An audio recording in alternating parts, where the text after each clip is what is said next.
नमस्कार. काल आम्ही केंद्रीय निवडणूक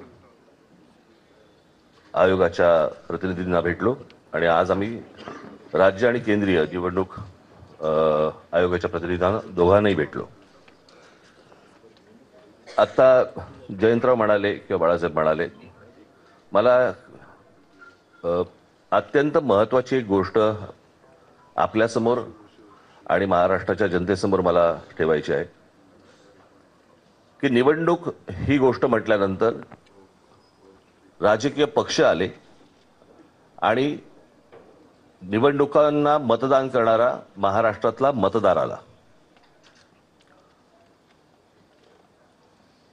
निवडणूक आयोग ही फक्त निवडणुका घेतात, कंडक्ट करतात, परंतु राजकीय पक्ष हे निवडणुका लढवतात.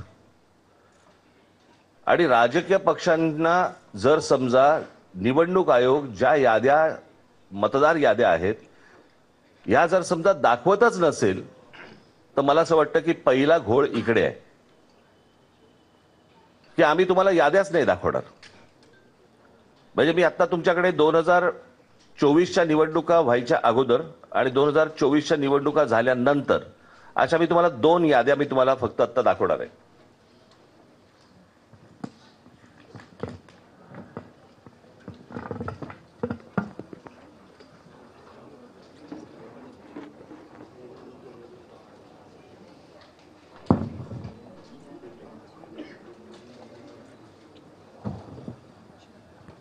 निवडणूक 2024च्या निवडणुका ज्या वेळेला झाल्या त्यावेळेला ज्या निवडणुकांची जी मतदारांची यादी होती ती मी यादीचा काही एक छोटासा तपशील मी फक्त आपल्यासमोर मी वाचून दाखवणार आहे.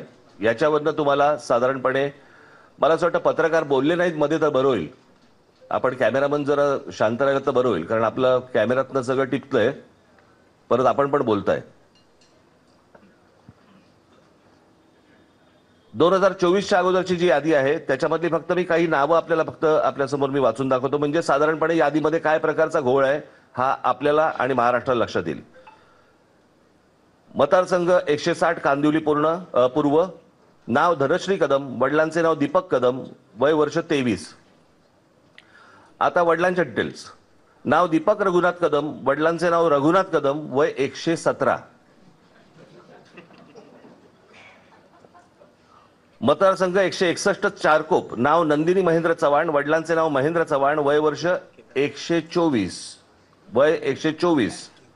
आता वडिलांचे डिटेल्स. नाव महेंद्र कुमार श्रीनाथ चव्हाण, वडिलांचे नाव श्रीनाथ चव्हाण, वय 43. कोणी कोणाला काढले तेच कळत नाहीये.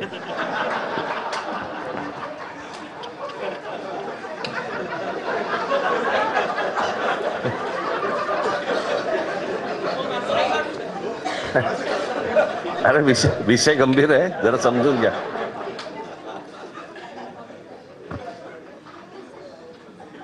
ह्या 2024च्या निवडणुकीच्या अगोदरचा घोळ. 2024 नंतर त्यांनी त्यांच्या वेबसाईटवरती यादी जाहीर केली ज्याच्यामध्ये फक्त नावं आहेत, फोटो नाही, पत्ता नाही, काही नाही.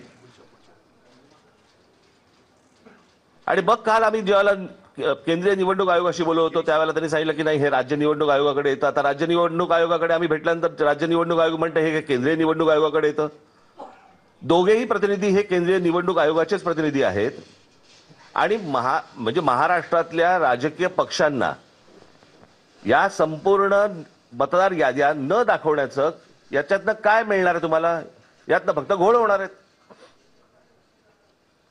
आणि आता आम्ही फक्त त्यांच्यासमोर एवढंच सांगितलं की या मतदार याद्या जोपर्यंत सुधारणा होत नाही, तुमची सुधारणा होत नाही, तोपर्यंत निवडणुका तुम्ही घेऊ नका. आता साधारणपणे आपण जर समजा महानगरपालिकेच्या किंवा स्थानिक स्वराज्य संस्थांच्या निवडणुका जर समजा आपण पाहिल्या तर गेल्या 5 वर्षामध्ये निवडणुका झालेल्या नाहीयेत. मग जर 5 वर्ष जर समजा या निवडणुकांमध्ये गेलेली असली तर मग याद्या सुधारण्यासाठी अजून 6 महिने गेले तर काय फरक पडतो? आणि मला असं वाटतं की या याद्या सुधारल्याशिवाय त्यांनी निवडणुका घेऊ नये हेच आज आम्ही त्यांना सर्वांनी सांगितलं आहे. म्हणजे त्यांनी आता काहीतरी काल एक आमची भेट झाल्यानंतर त्यांनी एक नोटिफिकेशन काढलं आणि त्याच्यामध्ये आम्हाला राजकीय पक्षांना 8 दिवस दिले. म्हणजे हे 6-6, 8-8 महिने काम करणार आणि राजकीय पक्षांनी 8 दिवसामध्ये ह्यांना सगळ्या छाननी करून द्यायची, कसं शक्य आहे? आणि म्हणून तो काल जो त्यांनी काय नोटिफिकेशन काढले ते एकतर रद्द करायला आम्ही त्यांना सांगितलेलं आहे आणि आज आम्ही त्यांना सांगितलं की या निवडणुका तुम्ही घेऊ नका. उद्या ते काय याच्यावरती निर्णय करतायत हे आम्ही 1-2 दिवसात पाहू आणि त्याच्यानंतर मला असं वाटतं सर्व राजकीय पक्ष मिळून आम्ही एका निर्णयापर्यंत येऊ. तो निर्णय तुम्हाला अजून 2-3 दिवसांनी सांगू. ठीक आहे, धन्यवाद.